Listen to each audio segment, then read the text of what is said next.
السلام عليكم ورحمة الله.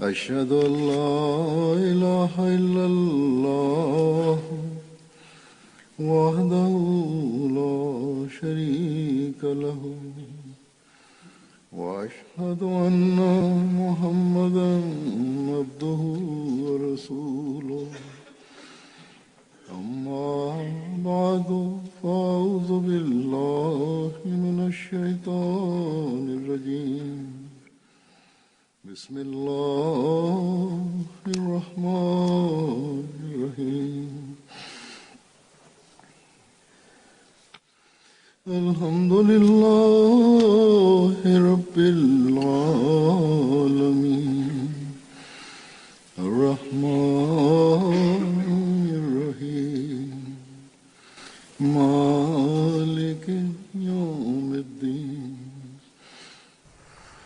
إياك نعبد وإياك نستعين اهدنا الصراط المستقيم صراط الذين أنعمت عليهم غير المغضوب عليهم ولا الضالين.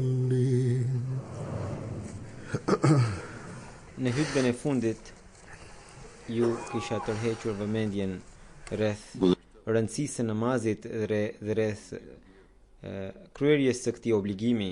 Shumë njerëz më kanë shkruar personalisht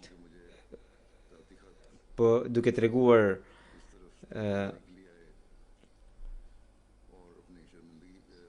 pakujdesinë e tyre dhe pendesën e tyre gjithashtu në lidhje me këtë.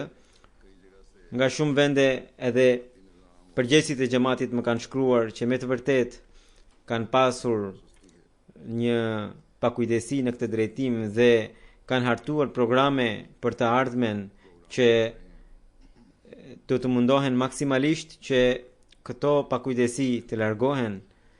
Allahu i madhrishëm të gjithëve u mundsoft këtë dhe xhamit tona me të vërtet të popullohen dhe të mbushen plot.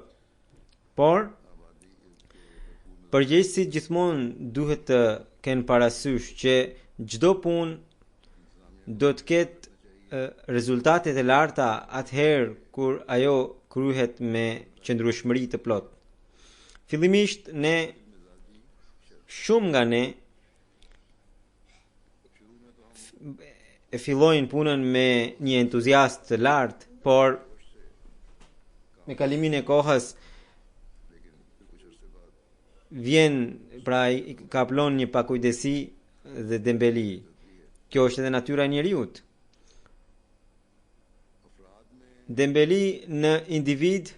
Dembelia tek individet nuk sjell pasoja të rrezikshme, ndonse edhe kjo është shqetësuese, por dembelia në sistem është shumë rrezikshme. Nëse individet thot Hazuri, nëse vetë sistemi që i nxit individet bëhet dembel ose tregon pakujdesi në përmbushjen e përgjegjësisë vet, atëherë reforma e individëve bëhet e vështirë. Sepse pakujdesia e individëve është e natyrshme, por sistemi duhet të jetë aktiv gjithmonë. Organizatat ndihmëse dhe sistemi i xhamatit duhet të jenë të përkushtuar për ta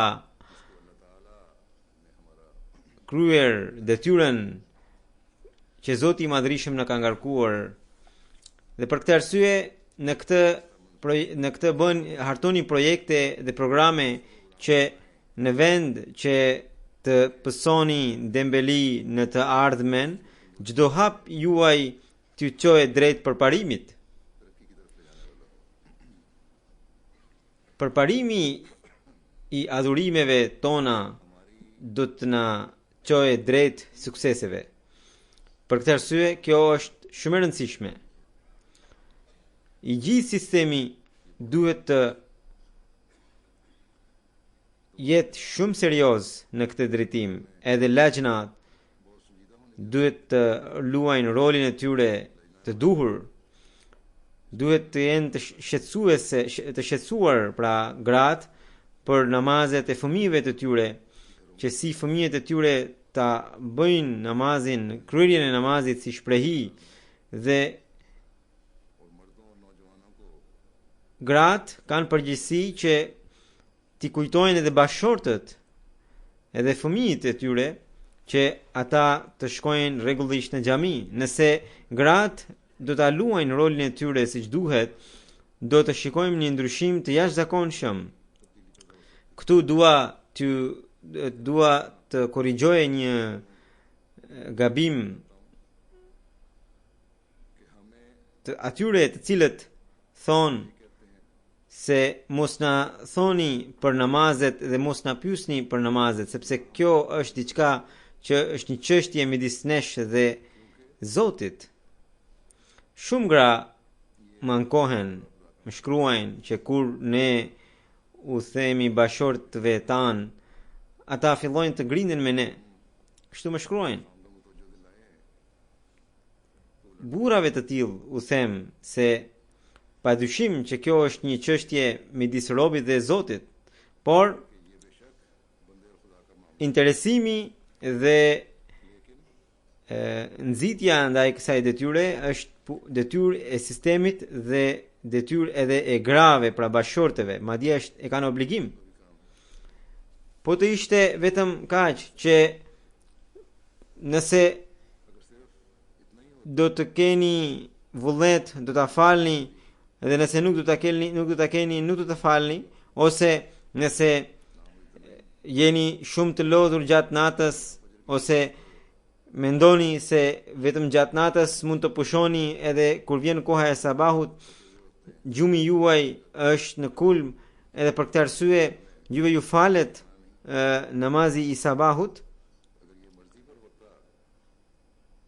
Atëherë i dërguari Allahu sallallahu alaihi wasallam nuk do t'i porosiste bashortët që ai që qohet i pari për namazin e sabahut, le ta zgjojë edhe tjetrin.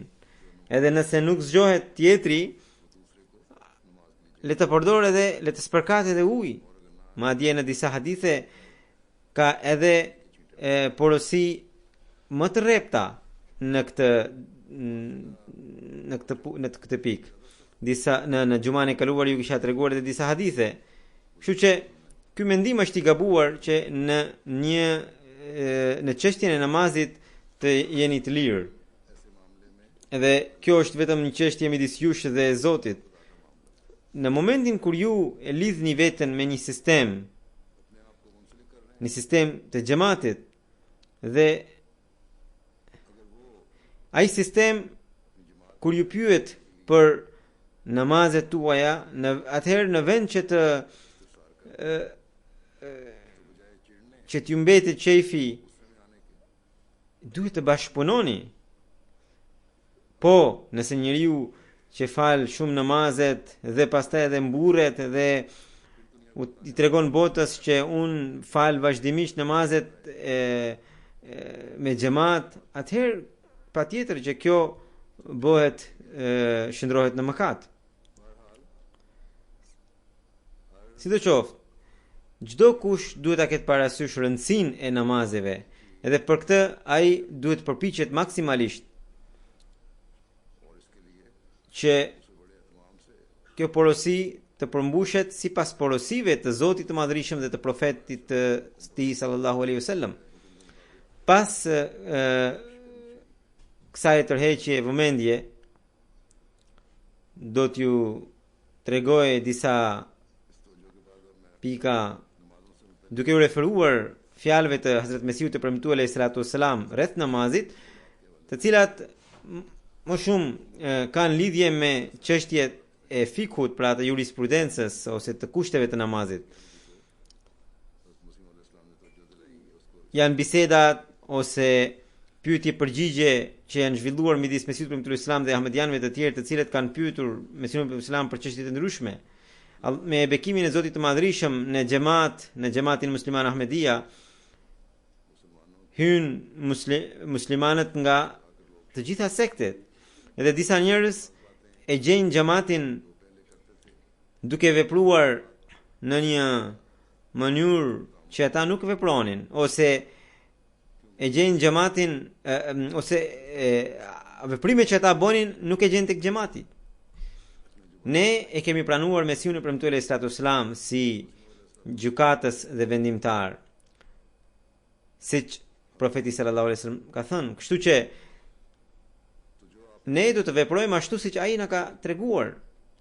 Edhe pse një gjë e caktuar të jetë provuar nga profeti Muhammed sallallahu alaihi wasallam dhe nga sahabët e tij, një prej këtyre çështjeve është edhe ngritja e duarve gjatë namazit. Domethënë, çdo herë kur thuhet tekbir në namaz, ose çdo herë kur ndroni pozicion në namaz edhe thoni Allahu Akbar, në çdo rast të ngrini duart edhe të thoni Allahu Akbar.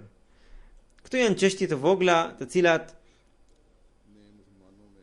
i ka ndarë muslimanët në sekte, kaq shumë sa që ata kanë kaluar deri në grindje dhe pastaj në fetva duke shpallur njëri tjetrin qafir.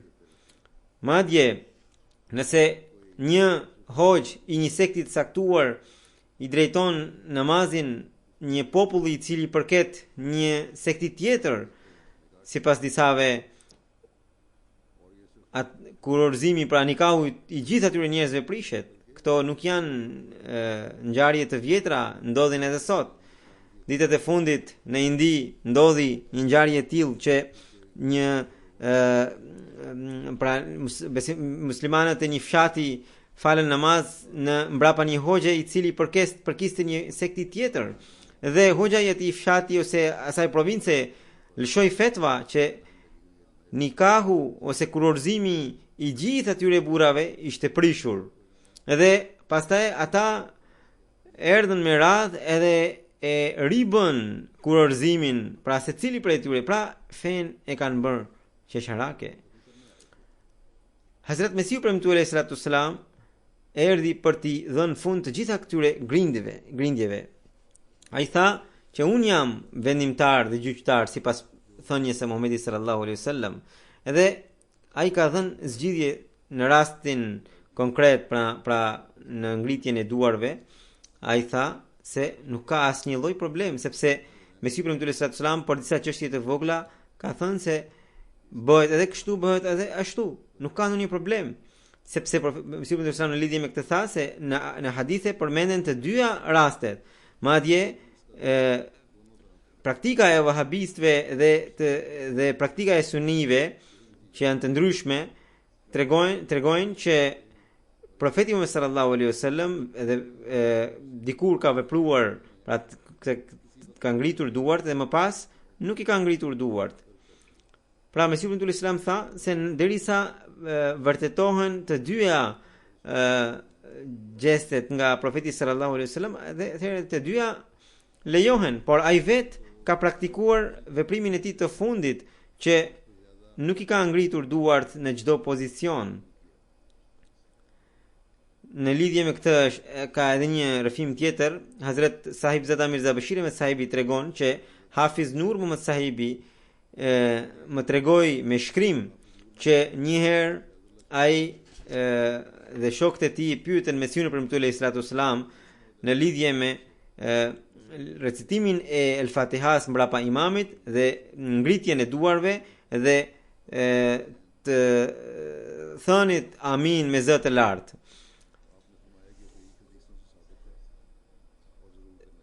Mesiu premtuar sallallahu alaihi wasallam tha se kjo vërtetohet nga hadithet dhe prandaj duhet të bëni. Hazrat Mirza Bashir me pra sqaron se Mesiu premtuar sallallahu alaihi wasallam pra vërtetohet nga praktika e Mesiut premtuar sallallahu alaihi wasallam që ai thoshte El Fatihan mbrapa imamit. Por ne nuk e kemi parë Mesiun premtuar sallallahu alaihi wasallam duke ngritur duart dhe duke thënë amin me zë shumë të lartë. Edhe për këtë arsye unë mendoj që pyetësi kur ka bërë këto tre pyetje ose disa pyetje, Mesiu premtuar sallallahu alaihi wasallam ti ishte përgjigjur vetëm të parës që ngritja, më falni, që të recitohet El Fatiha mbrapa imamit. Dhe pra përgjigjja e Hazurit ishte vetëm për pyetjen e parë. Allahu e di më mirë. Pastaj kjo vërtetohet edhe nga një rrëfim tjetër, pra që të thoni El Fatihan pas imamit është në rregull, ndërsa të tjerat jo. Hazrat Sahib Zada Mirza Bashir Ahmed Sahibi shkruan, mua më tregoi Mia Abdullah Sahibi nga Sanuri, thot, fillimisht kam qenë fanatik i rrept në praktikat e mia dhe si i till ngritjen e duarve dhe aminin me zë të lartë e praktikoja rreptësisht. Edhe pasi e takova Hazrat Mesiun e premtuar alayhis salam për një kohë të gjatë e vijova këtë praktik timen. Shumë vonë, njëherë kur fala namaz mbrapa Hazrat Mesiut të premtuar alayhis salam, pas përfundimit të namazit, ai duke më buzëqeshur më tha, Mia Abdullah, tashmë e ke praktikuar shumë këtë sunet. Dhe ai i referohe ngritjes së duarve në çdo tekbir gjatë namazit, pra përveç tekbirit fillestar. Mia Abdullah Sahibi vion që nga ajo ditë hoqa dorë nga ngritja e duarve, madje edhe nga të thonit aminin me zë të lartë. Unë asnjëherë nuk e kam parë Hazrat Mesiun e premtuar alayhis salam duke ngritur duart në çdo tekbir të namazit, përveç tekbirit fillestar, as duke thënë aminin me zë të lartë, as duke thënë bismillahun me zë të lartë. Edhe pse Hazrat Mirza Bashir Ahmed Sahibi thot, edhe sipas meje, praktika e Mesiut të premtuar alayhis salam ka qenë pikërisht ajo që ka treguar Mia Abdullah Sanuri Sahibi. Megjithatë, ne Ahmedianët edhe gjatë kohës së Hazrat Mesiut premtuar alayhis salam dhe edhe pas tij kemi pasur praktik që nuk shtrëngonim askënd në këtë çështje. Disa e thoshin aminin me zë të lartë, e disa nuk e thoshin. Disa i ngrinin duart në çdo tekbir dhe edhe pse shumica nuk i ngrinin. Dhe Hazuri shton, edhe tani askush nuk i ngrin përveç atij që është i sapo antarësuar në xhamat dhe edhe të tillët gradualisht heqin dorë nga kjo praktik. Dhe Hazrat Mirza Bashir Ahmed Sahibi vijon, disa e thon bismillahun me zë të lartë dhe shumica nuk e thon. Hazrat Mesiu premtuar alayhis salam thoshte që në fakt këto praktika janë të vërtetuara nga profeti Muhammed sallallahu alaihi wasallam, por praktika që profeti sallallahu alaihi wasallam e ka vazhduar më së shumti është pikërisht ajo që e ndiqte Hazrat Mesihu i premtuar alaihi salatu wassalam.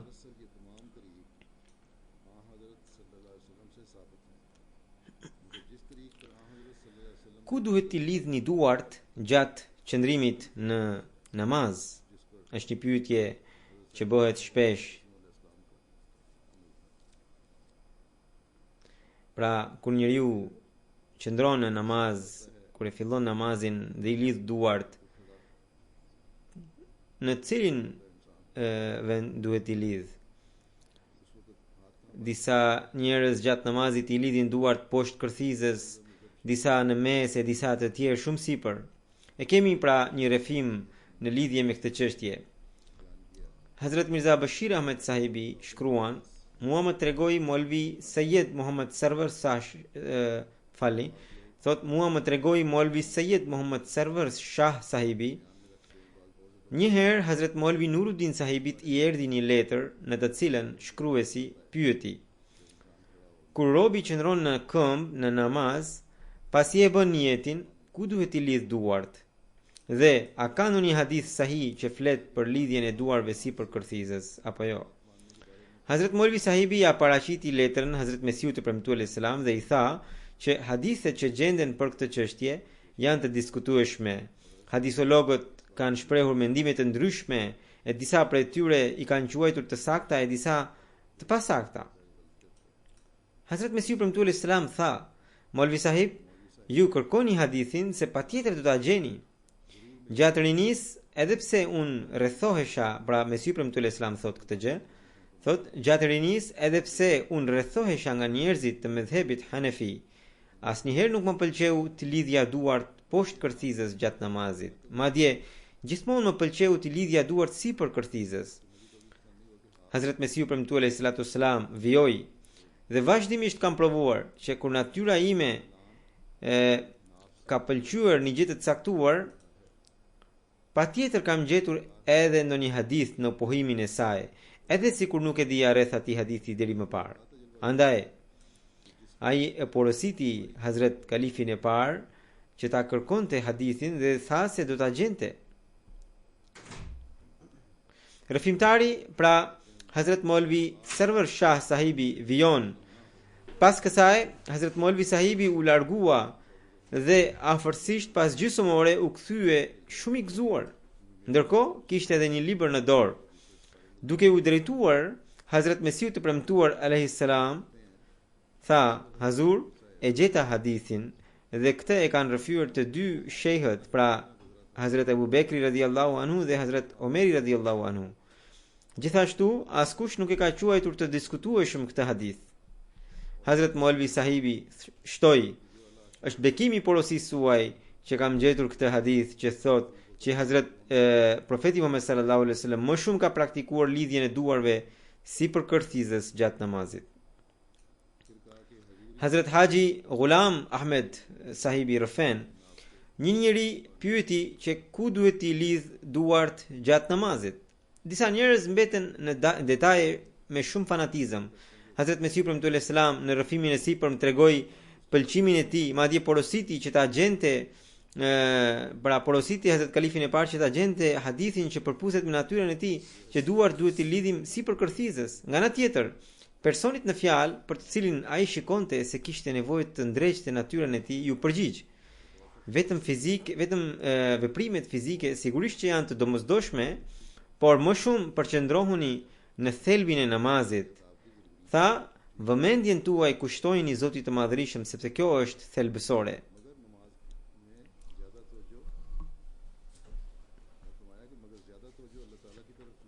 Pastaj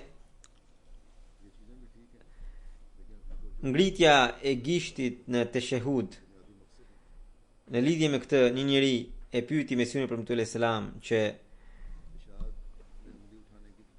gishti sababa I thonë në arabisht, domethënë gishti që përdoret për sharje, dhe pyeti që pse ne ngrejmë gishtin sababa në teshehud.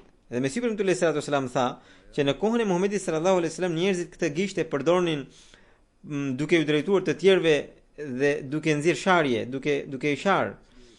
Dhe Zoti I Madhërisëm I ndreqi njerëzit dhe praktikën e tyre dhe këtë gisht porositi për këtë gisht që ta ngrenin në gjatë dëshmimit që Zoti është I vetëm.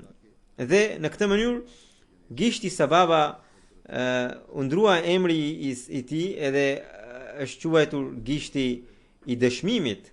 Pra dhe po ashtu thot arabët pinin 5 alkool 5 vakte, ndërkohë Zoti I Madhërisëm I ndroi ato vakte me faljen e namazit. Pastaj një tjetër pyetje ishte që a është e lejuar të bëjmë lutjet e Kuranit gjatë rukus dhe sejdës? Mesiu premtuar alayhis salam tha që sejdja dhe ruku janë një gjendje tejet e përulur, ndërkohë fjala e Zotit të Madhërisëm kërkon një ngritje. Dhe po ashtu edhe sipas haditheve I dërguari nuk provohet se I dërguari Allahu sallallahu alaihi wasallam të ketë bërë në një lutje të Kuranit në ruku ose në sejdë.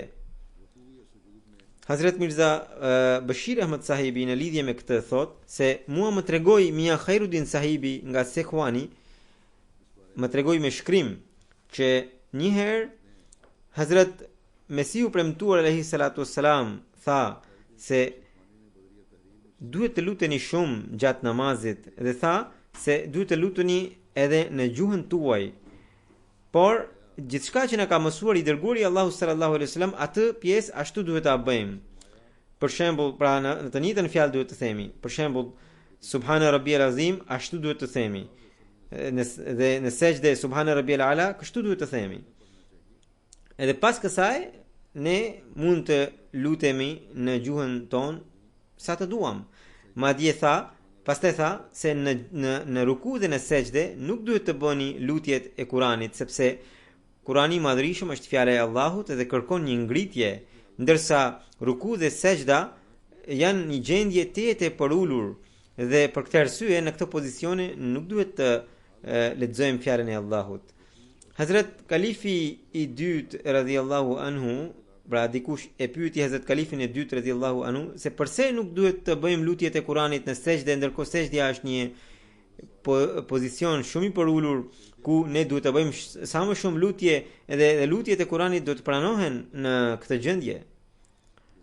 Ai tha, pra Hazrat Kalifi i parë tha, Hazrat Kalifi i dytë tha se unë më përpara kështu besoja që lutjet e Kuranit mund të bëja në sejdë dhe në ruku. Por më vonë gjeta një referencë të tillë të Hazrat Mesiut premtuar alayhi salatu wasalam, i cili quajti të palejueshme lutjet të themi lutjet e Kuranit në sejdë dhe në ruku. Pastaj gjeta edhe një hadith tjetër që gjendet në Musnad Ahmad bin Hanbal që e pohonte e mbështeste mendimin e Mesiut premtuar alayhi salatu wasalam. Ai shtoi që edhe sikur të mos i gjeja këto referencat, argumenti juaj për pohimin që keni bërë është i pamjaftueshëm. Ai shtoi që më kujtohet besimi i Imam Malik, Hazrat Imam Malikut. Ai tha një herë që çdo gjë që vjen nga uji, pra nga deti, është e lejuar. Dhe një njeri pyeti që në det ka edhe derë. Atëherë edhe deri është i lejuar? Atëherë Imam Maliku tha se çdo gjë që vjen nga deti është e lejuar, por deri është i ndaluar. Ai përsëri bëri të njëjtën pyetje dhe Hazrat Imam Maliku tha se unë vetëm kaq mund të them që çdo gjë që është nga deti është e lejuar, por deri është i ndaluar. Hazrat Kalifi i dytë tha se edhe unë kështu do t'ju përgjigjem që sejdja pavarësisht se ju mundson një gjendje të përulur, por nuk duhet të luteni në to lutjet e Kuranit. Lutja ju kërkon një gjendje të përulur, ndërkohë fjala e Allahut ju kërkon që një respekt. Në kohën kur ne kemi gjetur një gjë të caktuar nga i dërguari Allahu sallallahu alaihi wasallam dhe nga Hazrat Mesiu premtuar alayhi salatu wasalam, atëherë nuk na takon që ne të veprojmë kundër asaj, edhe sikur nuk e kuptojmë atë gjë. Ne duhet t'i bindemi urdhrit. Disa njerëz bëjnë një pyetje që kur i bashkohemi namazit me xhamat, ndërkohë namazi ishte filluar dhe erdhe me vonesë dhe jemi bashkuar në kohën kur imami është në ruku, atëherë a pranohet rekati apo jo, a vlerësohet rekati apo jo? Pra, pyetja është që ai që i bashkohet xhamatit në ruku gjatë namazit, a i vlerësohet rekati apo duhet ta fal rekat shtesë pas dhënies së selamit nga imami?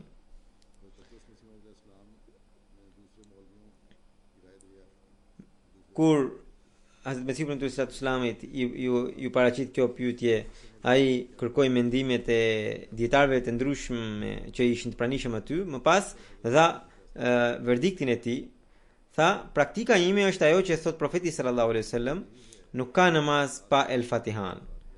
Pra, dikush të fal i vetëm ose me xhamat. Në të dyja rastet, ai duhet ta thot el Fatihan dhe gjithashtu edhe imami ta recitojë el Fatihan kaq ngadalë sa që xhamati i mbrapa tij të mund ta ndjek atë në çdo ajet.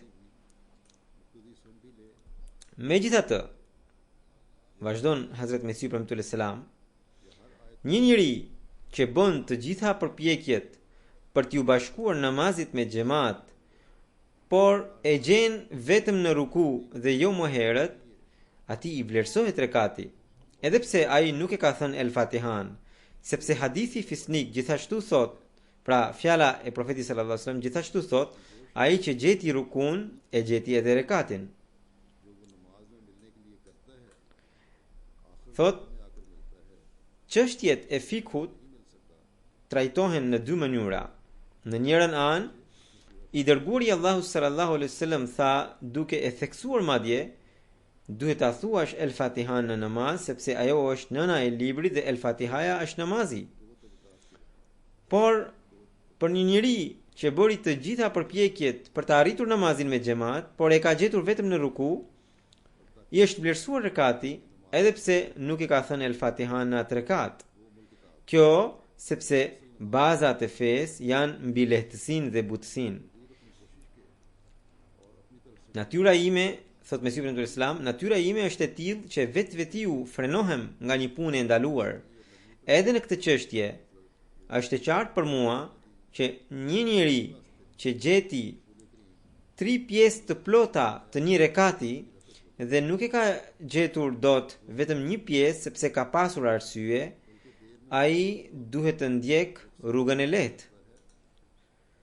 Por një tjetër që me vetëdije tregohet dembel dhe vonohet për t'ju bashkuar xhamatit, i prishet gjithë namazi.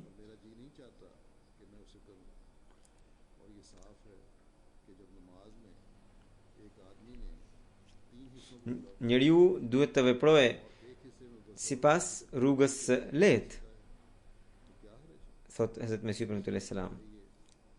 Hazrat Mirza Bashir Ahmed Sahibi shkruan, mua më tregoi Molvi Sher Ali Sahibi, edhe ky rrëfim është në lidhje me çështjen që u tha më sipër. Ai thot, Hazrat Mesiu ibn Salam theksonte shumë që xhamati, pra ndjekësit, duhet të thonë El Fatiha mbrapa imamit. Megjithatë, thoshte edhe këtë që pavarësisht se jam i mendimit që duhet thënë El Fatihan mbrapa imamit, por unë nuk them se ata që nuk e thanë El Fatihan mbrapa imamit ju prish namazi. Shumë njerëz, thot Mesiu ibn Islam, shumë njerëz të nderuar dhe evlia të Zotit kanë qenë, të cilët nuk e quanin të domosdoshëm recitimin e El Fatihas mbrapa imamit, dhe unë nuk mund t'i cilësoj namazet e tyre si të prishura. Hazrat Mirza Bashir Ahmed Sahibi vjon, sipas Hanafive, ndjekësit duhet të qëndrojnë të heshtur mbrapa imamit e të dëgjojnë recitimin e Kuranit që bën imami, kurse Ahlul Hadithët besojnë se ndjekësit duhet ta thonë sunen El Fatiha mbrapa imamit. Ndërsa Hazrat Mesiu ibn Salam në këtë çështje, pavarësisht se kishte të njëjtin mendim me Ahlul Hadithin, por nuk thoshte si shumica e tyre që ai që nuk e thot El Fatihan mbrapa imamit nuk i pranohet namazi. Në një letër të tij, duke u përgjigjur pyetjes Munshi Rustem Aliut, Hazrat Mesiu premtuar alayhis salam shkruan: namazi i ndjekësve bëhet edhe pa thënë surën El Fatiha, por e mira është që ta thonë. Nëse ndonjë imam reciton shpejt, mjafton të kapni qoftë 1-2 ajete, por recitimi juaj të mos ju pengojë nga dëgjimi i imamit. Pra, nuk duhet ta recitoni El Fatihan me zë aq saq të mos e ndiqni dot imamin. Pra, thot Mesiu ibn Islam, në çdo rast, recitimin e imamit duhet ta ndiqni, dhe nëse nuk thoni dot asnjë ajet, sërish ju pranohet namazi, edhe pse namazi juaj nuk është i nivelit të lartë.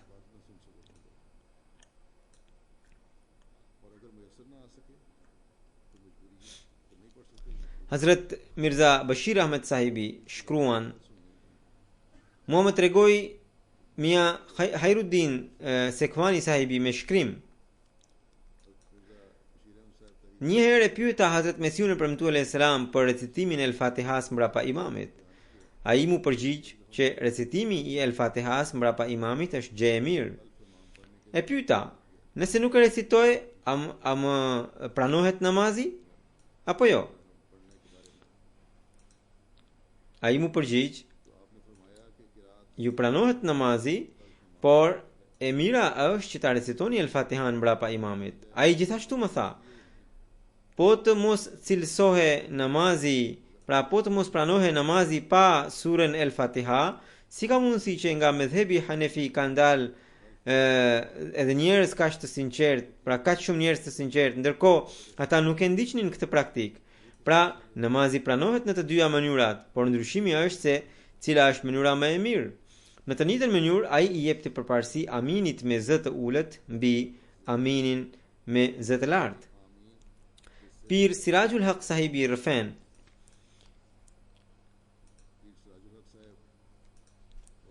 Indjeri Hazrat Maulvi Abdul Karim sahibi na tregonte se një njeri që jetonte në Sialkot ose në rrethinat e tij, të cilin e takonim çdo ditë dhe i thoshim se ai duhet ta thoshte surën El-Fatiha pas imamit.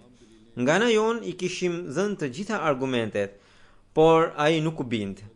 Edhe pse falte namazet bashkë me ne, por El-Fatiha nuk e thoshte mbrapa imamit. Njëherë ai erdhi në Kadian dhe e takoi Hazrat Mesiun premtuar selam. Në një mbledhje ku edhe ai ishte i pranishëm, diskutonim çështje të ndryshme dhe Hazrat Mesiu premtuar selam tha: "Në namaz duhet të themi surën El-Fatiha mbrapa imamit." Personi në fjalë nuk dha asnjë kundërpërgjigje dhe që nga ajo ditë filloi ta thoshte El-Fatihan mbrapa imamit në namaz. Një njeri pyeti Hazrat Mesiun premtuar selam: "Ai që nuk e thot surën El-Fatiha mbrapa imamit, a i pranohet namazi apo jo?" Hazrat Mesiu premtuar selam ju përgjigj: "Nuk duhet të pyesni se a pranohet apo nuk pranohet namazi, por duhet të pyesni a duhet të themi El-Fatihan mbrapa imamit apo jo." Ne themi që patjetër që duhet ta themi. Kurse namazi a pranohet apo jo, e di vetëm Zoti i Madhërisëm. Për shembull, Mesiu premtuar selam vijon, për shembull, Hanefit nuk e thon dhe mira evlia që kanë kaluar në umet i përkisnin medhepit Hanefi. Nëse nuk u pranohe namazi, si ka mundësi që ata u bën evlia? Ne anojmë nga imami i madh, pra nga Hazrat Imam Ebu Hanifa, dhe e respektojmë shumë. Ne nuk mund të lëshojmë fetvan që nuk ju pranohet namazi nëse veproni kështu. Në kohën e Imam Ebu Hanifës nuk ishin përpiluar dhe radhitur të gjitha hadithet. Kjo u zbulua më vonë, andaj atyre u bëhet përjashtimi për shkak të mosdijes. Dhe tani që u zgjidh kjo çështje dhe nëse prap nuk e thoni El-Fatihan mbrapa imamit, namazi juaj do të jetë i nivelit namazi juaj nuk do të jetë i nivelit të lartë të pranueshmërisë. Ne vazhdimisht do të themi se duhet ta thoni El-Fatihan mbrapa imamit. Njëherë e pyeta Hazrat Mesiun premtuar selam: "Hazur, kur duhet ta them El-Fatihan mbrapa imamit?" Ai mu përgjigj: "Kurdo që të gjeni mundësi." E pyeta: "Atëherë kur imami hesht, kur të keni mundësi duhet ta thoni?" Si duhet vepruar në lidhje me renditjen e namazeve? Pra, kur namazet bashkohen, dreka me ikindin ose akshami me yatsin, edhe ata që vinë me vonesë nuk din si të veprojnë. Hazrat Kalifi i dytë thot se unë vete kam dëgjuar nga Mesiu premtuar alayhi salatu selam që nëse imami po e drejton namazin e ikindis, ndërkohë vjen një njeri i cili akoma nuk e ka falur drekën, ose imami është duke falur yatsin, ndërkohë vjen një njeri i cili nuk e ka falur ende akshamin, atëherë ndjeksi së pari duhet ta fal drekën, ose në rastin tjetër së pari duhet ta fal akshamin, edhe pastaj duhet i bashkohet imamit.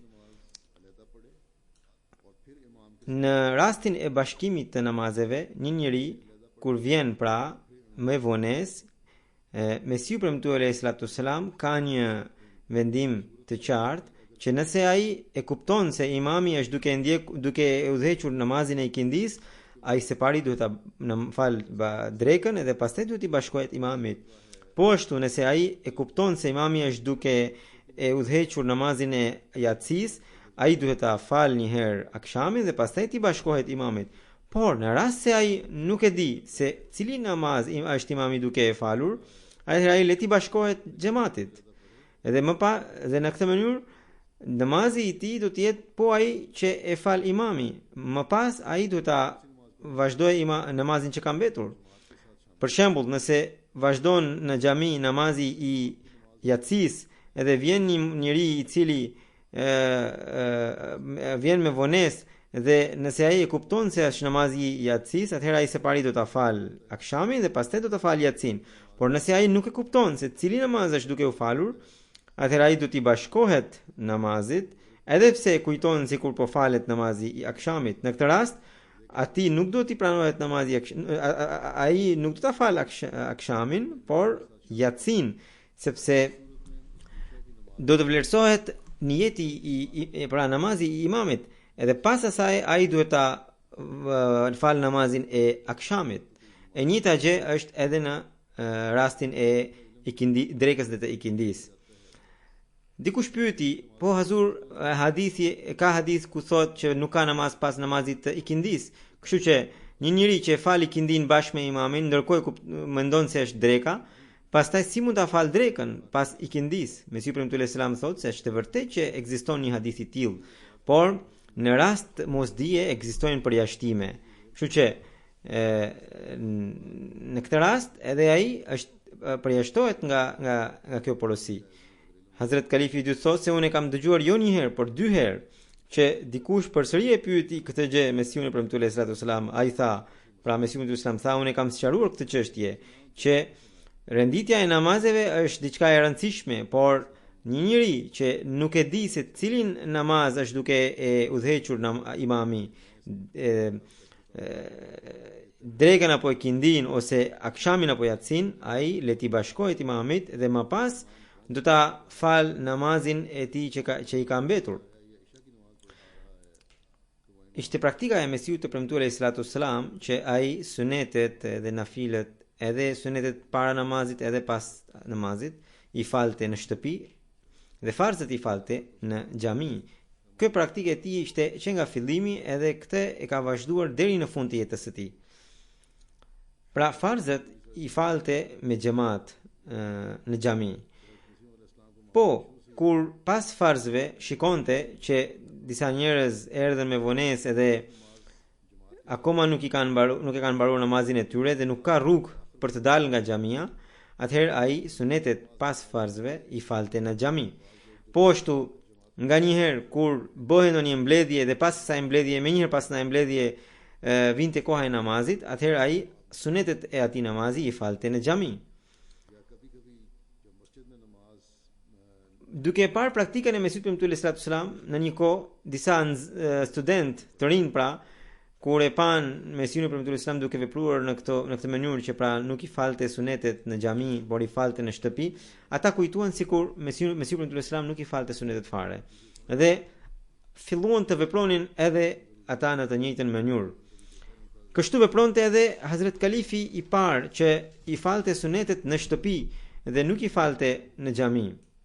Pra, menjëherë pas namazit e bënte kështu. Pastaj Hazret Kalifi i parë e ngriti këtë çështje në një vaz, pra në një ders, edhe tha që disa të rinj veprojnë në këtë mënyrë edhe ata ne mendojmë që ata nuk i falin sunetet në shtëpi dhe kështu privohen nga sunetet. Ata duhet të dinë, pra Hazret Kalifi i parë u tha atyre, ata duhet të dinë që Mesiu premtuar sallallahu alaihi wasallam kur kthehej në shtëpi së pari i falte sunetet edhe nafilet, pastaj bënte ndonjë punë tjetër, ashtu bëja edhe unë. Dhe pastaj në atë mbledhje Hazret Kalifi i parë bëri thirrje, a ka ndonjë që mund të dëshmojë se kështu e ka parë Mesiun premtuar sallallahu alaihi wasallam në shtëpi? Atëherë aty ishte i pranishëm Hazret Kalifi i dytë, pra Hazret Mirza Bashiruddin Mahmud Ahmad Sahibi. Ai u ngrit dhe tha se unë dëshmoj që sa herë që Mesiu premtuar sallallahu alaihi wasallam vinte nga xhamia në shtëpi, së pari i falte sunetet dhe pastaj merre me ndonjë punë. Po ashtu sa për çdo herë përpara se të shkonte në xhami, ai i falte sunetet dhe pastaj shkonte në xhami. Pastaj u qua edhe Sahibzada Mirza Bashir Ahmed Sahibi, edhe ai dha të njëjtën dëshmi. Pastaj u qua Nasir Nawab Sahibi, pastaj u qua Mir Muhammad Ishaq Sahibi, dhe më pas shërbëtori i vjetër i Mesiut Islam Hafiz Hamid Ali Sahibi gjithashtu u ngrit dhe dhan dëshminë e tyre okulare, e cila ishte e njëjtë. Pastaj një herë u bë pyetje në lidhje me imamllëkun, pra imami të jetë si me profesion, sepse disa vende, disa njerëz punojnë si imam që të fitojnë parat. Hazrat Mesihu premtuar Islam tha që imamët që janë profesionist, un kam dyshim që namazi pranohet mbrapa tyre apo jo, sepse për ta imami, për të qenë imam nuk është si punë e fes, por xhamin e kanë si një dyqan që hapin për 5 vakte, edhe mbi atë dyqan varet buka e tyre dhe buka e familjeve të tyre. Kështu që hoxhallarët e tillë më pas luftojnë me njëri tjetrin për të zënë vendin në një xhami të caktuar dhe për të punësuar atje që të punojnë si imam profesionist. Dhe këto luftrat e tyre përcillen deri në gjykat dhe ata pra hedhin mbi njëri tjetrin akuza thjesht për të fituar vendin e punës. Kështu që ata që punojnë si imam profesionist, sipas meje namazi mbrapa tyre nuk lejohet. Kurse sepse ata, siç thotë Mesihut e Islam, han bukën e profesionit të tyre, ndërkohë një njeri që punon me ndershmëri, adhurimi i tij është pranohet, dhe njeriu kur miqësohet me një punë, me një rrugë të vështirë, ajo rrugë bëhet e lehtë për të. Pastaj pyetja që a mund të falim namaz pas atyre që e mohojnë Hazrat Mesihun premtuar Islam, e quajnë gënjeshtar dhe qafir. Në lidhje me këtë, Hazrat Mesihu premtuar Islam tha: është diçka krejtësisht gabim dhe e ndaluar. Njerëzit që ndjekin rrugën e mohimit dhe të përgënjeshtrimit janë nga populli i shkatruar. Andaj, ata nuk janë të tillë që ndonjëri nga xhamati im të fal namaz pas tyre. A mundet që i gjalli të fal namaz pas të vdekurit? Prandaj, mbajini mend, ashtu siç më ka njoftuar Zoti i Madhrishëm, juve ju është e ndaluar dhe krejtësisht e ndaluar të falni namaz mbrapa një njeriu që më mohoi, më quajti gënjeshtar ose që është dyshues. Duhet që imami juaj të jetë prej jush. Hadithi i Buhariut që thot do të jetë imami juaj prej jush e ka edhe këtë aspekt. Disa njerëz pyetën Hazrat Mesihun premtuar selam se pse nuk duhet të falin namaz mbrapa atyre që nuk janë ndjekës të tij. Duke treguar arsyen, Hazrat Mesihu premtuar selam tha: njerëzit që duke u nxituar më paragjykuan mua dhe këtë xhamat që e ka vendosur Zoti i Madhrishëm dhe që u shpërfillën ndaj kaq shumë shenjave që janë treguar deri më tani, që u shpërfillën ndaj gjëmave që e kanë rrethuar Islamin, nuk kanë vepruar me takva, pra nuk kanë vepruar me druajtje ndaj Zotit. Ndërkohë, Zoti i Madhrishëm në fjalën e tij të shenjtë thotë: innama yataqabbalu Allahu minal muttaqin. Allahu pranon vetëm atyre që kanë takva. Pra, Zoti do t'ua pranojë namazin vetëm atyre që kanë takva. Për këtë arsye, jeni porositur që të mos falni namazin, namazi i të cilit nuk e arrin shkallën e pranueshmërisë. Dy njerëz bën bejtin. Njëri prej tyre e pyeti Hazrat Mesihun premtuar Islam: a lejohet të fal namaz mbrapa jo Ahmedianit apo nuk lejohet? Ai, pra Mesihu premtuar Islam, ju përgjigj: jo Ahmedianët na quajnë qafir. Nëse ne nuk jemi qafir, mendimi i tyre u kthehet mbrapsht dhe bie mbi ta, sepse ai që e quajnë qafir muslimanin është vetë qafir. Për këtë arsye nuk duhet të falni namaz mbrapa njerëzve të tillë. Por mes tyre ka edhe njerëz që nuk flasin kundër xhamatit. Në lidhje me të, Hazrat Mesihu premtuar Islam tha: edhe ata janë prej tyre dhe nuk duhet të falni namaz as mbrapa tyre, sepse në zemër ata patjetër që kanë një besim të kundërt, përsa kohë që nuk janë me ne. Hazrat Mesihu premtuar Islam vijoi: duroni dhe mos falni namaz mbrapa një jo Ahmediani, sepse kështu do të gëzoni mirësinë dhe në këtë qëndron ndihma dhe fitoria juaj madhështore. Shikoni, edhe njerëzit në botë kur grinden nuk e shikojnë njëri tjetrin për pak ditë, kurse pakënaqësia jon është për hir të Zotit të Madhrishëm. Nëse përziheni me ta, Zoti i Madhrishëm nuk do të ketë shikim të veçantë ndaj jush. Xhamati i pastër përparon vetëm atëherë kur është i veçuar. Allahu bëft që ne pastërtisht të bëhemi pjesë e këtij xhamati. ashtu siç pret Hazrat Mesiu premtuar alayhis salam nga ne. Në fund dua t'ju bëj një thirrje për lutje për ahmedianët e Algjerisë. Aty është xhamati i shtiri, shumica janë të përsantarsuar, por janë shumë të fortë në besim. Këto ditë shteti i shtrëngon shumë pa arsye ngre gjyqe kundër tyre, disa i ka futur edhe në burg, edhe akuza e tyre është se ata janë me ISIS-in nauzubillah.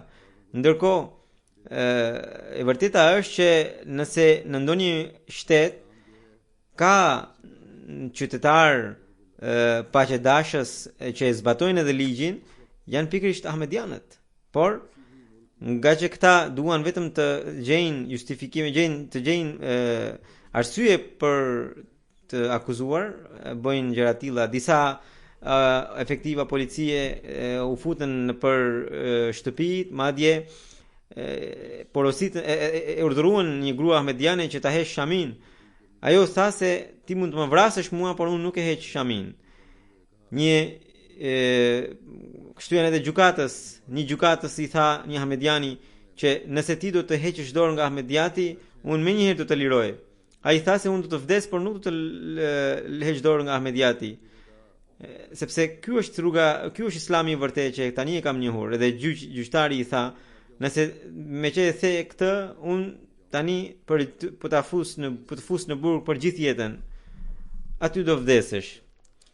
Ahmediani në fjalë tha, bëje çfarë të duash, unë nga ahmediati nuk heq dorë.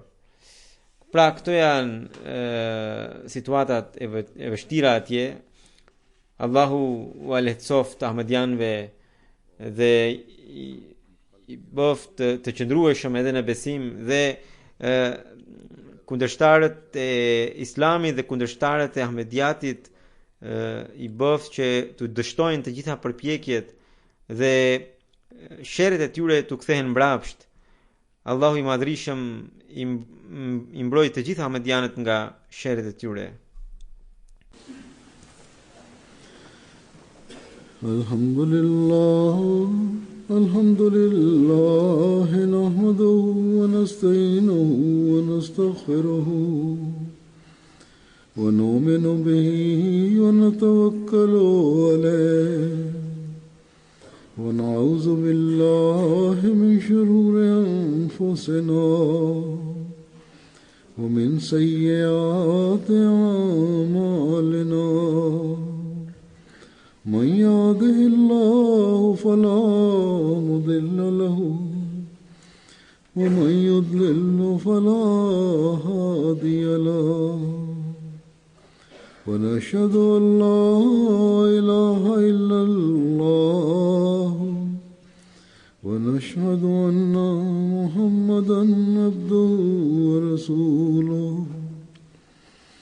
عباد الله رحمكم الله إن الله يأمر بالعدل والإحسان وإيتاء ذي القربى